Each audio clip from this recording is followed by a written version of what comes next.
விடுதி வாழ்க்கை. வீடென்று சொல்ல ஓரிடம், விளையாட்டால் கழிக்கும் சிறப்பிடம், அனைவருக்கும் கிடைக்காத வரம் அது, கிடைத்தால் மறக்க முடியாத கொடை அது. உறவுகளை பிரிந்து வரும்போதோ உறவுகளாய் மாறும் நண்பர்கள், தோல்வியை உணரும் போதோ தோள் கொடுக்கும் தோழர்கள் என்று வட்டமிட்டு அலங்கரிக்கும் வாழ்க்கை அது. என் நேரமும் படிக்கும் ஒருவன், எப்போதும் உறங்கும் மற்றொருவன், கவியெழுதி காலம் கடத்தும் கவிஞன், கற்பனையால் வரையும் ஓவியன் என்று வர்ணங்களால் ஒன்று சேரும் வாழ்க்கை அது. என் நேரமும் படிக்கும் ஒருவன், எப்போதும் உறங்கும் மற்றொருவன், கவியெழுதி காலம் கடத்தும் கவிஞன், கற்பனையால் வரையும் ஓவியன் என்று வர்ணங்களால் ஒன்று சேரும் வாழ்க்கை அது. நேரங்காலம் தெரியாமல் உறங்கும் அவலத்தை கட்டில்களை உன்னிப்பாய் கவனிக்கும். நேரகாலம் தெரியாமல் உறங்கும் அவலத்தை கட்டில்களை உன்னிப்பாய் கவனிக்கும். பாடத் தெரியாமல் பாடும் பாட்டை குளிவரையின் சுவர்களை சுவாரஸ்யமாய் சொல்லும். பாடத் தெரியாமல் பாடும் பாட்டை குளிவரையின் சுவர்களை சுவாரஸ்யமாய் சொல்லும். எவ்வளவுதான் உண்டாலும் பசி அடங்காத வரிசையில் பெரும் உணவோ, ஒருவனின் உணவை பலர் பங்கு போடும் பரிதாபம், பரீட்சை என்றால் மட்டும் படிக்கும் பாடம், எத்தனை நாட்கள் சென்றாலும் எளிதில் மறக்காதே. எவ்வளவுதான் உண்டாலும் பசி அடங்காத வரிசையில் பெறும் உணவோ, ஒருவனின் உணவை பலர் பங்கு போடும் பரிதாபம், பரீட்சை என்றால் மட்டும் படிக்கும் பாடம், எத்தனை நாட்கள் சென்றாலும் எளிதில் மறக்காதே. இதை அனுபவிக்காதவனெல்லாம் துரதிர்ஷ்டவாளி என்பேன். காரணம், இதை அனுபவித்தவனெல்லாம் அதிர்ஷ்டசாலி என்பதால்.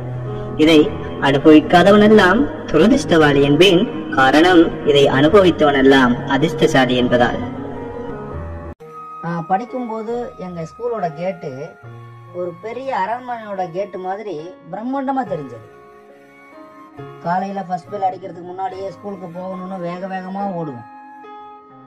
கேட்டை மூடிட போறாங்கன்னு அதை பார்த்துக்கிட்டே ஓடுவேன்.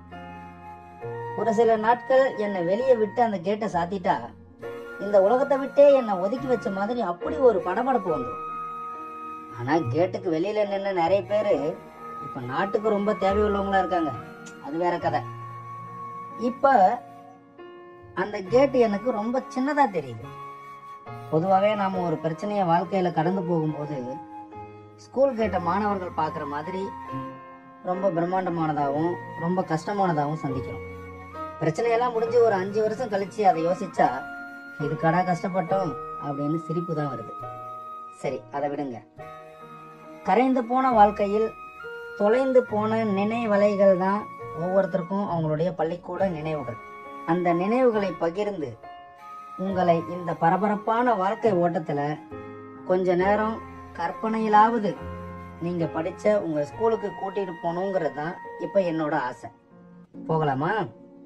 பாறைகளில் உளியை வைத்து சிற்பம் செதுக்கலாம், ஆனால் பூக்களில் ஒளியை வைத்து சிற்பம் செதுக்க முடியுமா? ஆம், என் இதய பூவில் யாரோ ஒளியால் அடித்து காயம் செய்கின்றனர். நான் அடிக்கடி கடவுளிடம் வேண்டிக் கொள்வேன், நான் இறந்த பிறகு நரகம் கொடுத்தாலும் பரவாயில்லை, இப்போது யாரை விட்டும் பிரிவை கொடுக்காதே என்று.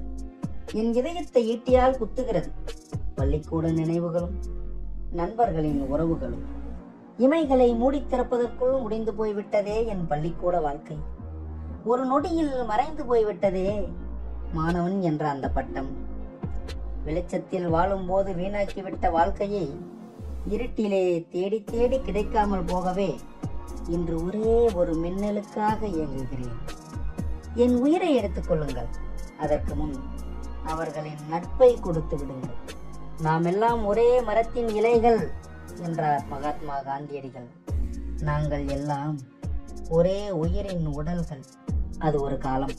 8 மணிக்கே பள்ளிக்கூட வாசலில் தவமிருந்து காட்டன் புடவையில் வரும் டீச்சருக்கு குட் மார்னிங் சொல்லி கர்வப்பட்டதும், பரீட்சை அவசரத்தில் இங்கு கரை ஆடையில் துடைத்து அம்மாவிடம் அடி வாங்கியதும், சாலையோர மாங்காய் கடையில் வாங்கிய 4 மாங்காயை 4 நண்பர்களுடன் பகிர்ந்ததும், பெண்கள் கொலுசு தொலைந்த சோக முகத்தோடு ஒற்றைக்கால் கொலுசோடு ஒவ்வொரு வகுப்பாய் ஏறி இறங்குவதை வேடிக்கை பார்த்ததும், படம் வரையும் ஹிஸ்டரி டீச்சரின் புடவையை தொடுவதாய் நண்பர்களிடம் பந்தயம் கட்டி ஜெயித்ததும், மேக்ஸ் கிளாஸில் டீச்சருக்கு தெரியாமல் குட்டி தூக்கம் போட்டதும், இங்கிலீஷ் கிளாஸில் ஹோம்ஒர்க் செய்யாமல் ஹெட்மாஸ்டரிடம் மாட்டிக்கொண்டதும் எல்லாம் சில காலம். சீருடை அணிந்த பட்டாம்பூச்சிகளாய் வாழ்க்கை சிறகடிக்கும் இந்த பள்ளிக்காலம். வலிக்கத்தான் செய்கிறது என் இதயம். மண் வீடு கட்டி விளையாடிய பழைய மரத்தடி நிழலை மீண்டும் பார்க்கும் போதும், அன்று ஒலித்ததைப் போலவே பள்ளிக்கூட மணியோசை இன்றும் ஒலிப்பதை கேட்கும் போதும், காதை பிடித்து தலையில் கொட்டிய தமிழாசிரியர் சென்ற வருடம் தவறிய செய்தியை தாமதமாக கேட்கும் போதும், எட்டி பார்க்க ஆசைப்பட்டு தோற்று போன பள்ளிக்கூட தொட்டியை இன்று குனிந்து பார்க்கும் போதும், பள்ளிக்கூட புத்தக பையை பழைய நினைவோடு பார்க்கும் போதும், தேசிய கீத பாடல் எங்காவது பாட அது என் செவிகளில் கேட்கும் போதும் வலிக்கத்தான் செய்கிறது என் இதயம். பழைய நினைவுகள் என் இதயத்தை பிசைந்தது. பசியை தீர்த்து கொள்ள ஒரு நாள் நான் பயின்ற என் பள்ளிக்கூடத்திற்கு சென்றேன். அப்போது சில நொடிகள் வேடந்தாங்கல் பறவைகள் என் இதயத்தில் சிறகடித்தது. கண்கள் ஆனந்தத்தில் கலங்கியது. தண்ணீரில் மலரும் அல்லிப்பூ அன்று என் கண்ணீரிலும் மலர்ந்தது. பள்ளிக்கூட வளாகத்தில் ஓங்கி வளர்ந்திருந்த மரக்கிளைகள் என்னை அன்போடு வரவேற்று கையசைத்தது. சில இலைகள் கீழே விழுந்திருந்தன சருகுகளாய். நான் புரிந்து கொண்டேன், அவை இவ்வளவு நாள் என்னை காணாததால் தான் வருத்தத்தில் கீழே விழுந்து மரணத்தை தேடிக் கொண்டிருக்கின்றன என்ற அந்த உண்மையை.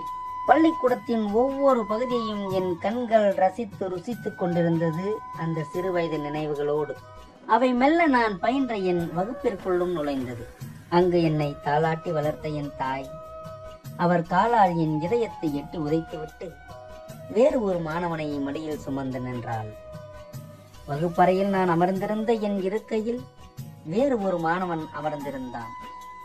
என் இருக்கையில் இருந்து முன்னும் பின்னும் திரும்பி நண்பர்களோடு உறவாடிய நினைவுகள், அங்கேயும் புதுமுகங்கள். எல்லாமே புதுமை, ஒரு ஆசிரியரை தவிர. நான் படிக்கும் போது புதிதாக சேர்ந்திருந்தார் அந்த ஆசிரியர். நான் படித்த காலத்தில் வாய்வலிக்க என்னோடு பேசிக் கொண்டிருந்த அவர் இன்று ஒரு சிறு மௌன புன்னையோடு முடித்துக்கொண்டு அவசர அவசரமாக வகுப்பிற்குள் நுழைந்து விட்டார். அப்போது மழை பொழிந்தது. வானத்தில் இருந்து அல்ல, என் விழிகளில் இருந்து. கன்னத்தில் வழிந்த கண்ணீரை தொட்டு பார்த்த போதுதான் தெரிந்தது அந்த கண்ணீரின் நிறம் சிவப்பு என்று. தளர்ந்த நடையுடன் அனாதையாய் பள்ளியை விட்டு வெளியேறினேன். பள்ளிக்கூடம் என்னும் ஆற்றில் நண்பர்கள் என்னும் அழகிய மீன்களோடு மகிழ்ச்சியாக வாழ்ந்து வந்த என்னை பொது தேர்வு என்ற வலையை வீசி பிடித்து தண்டனை வழங்கிவிட்டனர். சமுதாய கண்ணாடி தொட்டியில் அடைக்க இன்று காட்சி பொருட்களாய் வாழ்கிறோம்.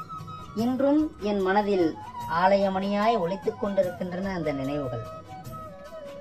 சில நிமிடங்கள் நான் சுவாசிக்க கூட மறந்திருப்பேன்.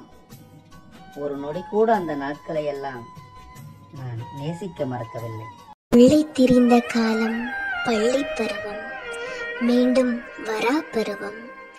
நினைத்து ஏங்கும் உள்ளம், தவியாய் தவிக்கும் நெஞ்சம், தவியாய் தவிக்கும் நெஞ்சம். சோறு இல்லை, உடுக்க நல்ல உடுப்பும் இல்லை.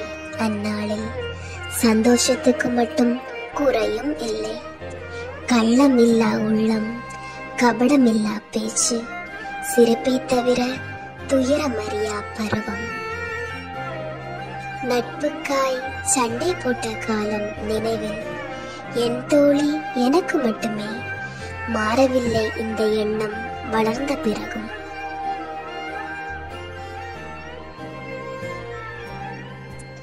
சுயநலம் இல்லா நட்பு, சுதந்திரமாய் பழக தடையில்லா பருவம்.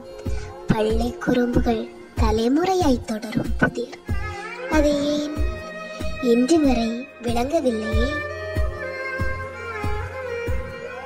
போட்டியாய் நினைத்த பாடங்கள் இன்று வரை நினைவில். எதிரியாய் நினைத்த நட்பு இன்று வரை எதிரிதான். மாற்ற முடியவில்லையே. இன்று எல்லாம் இருந்தும்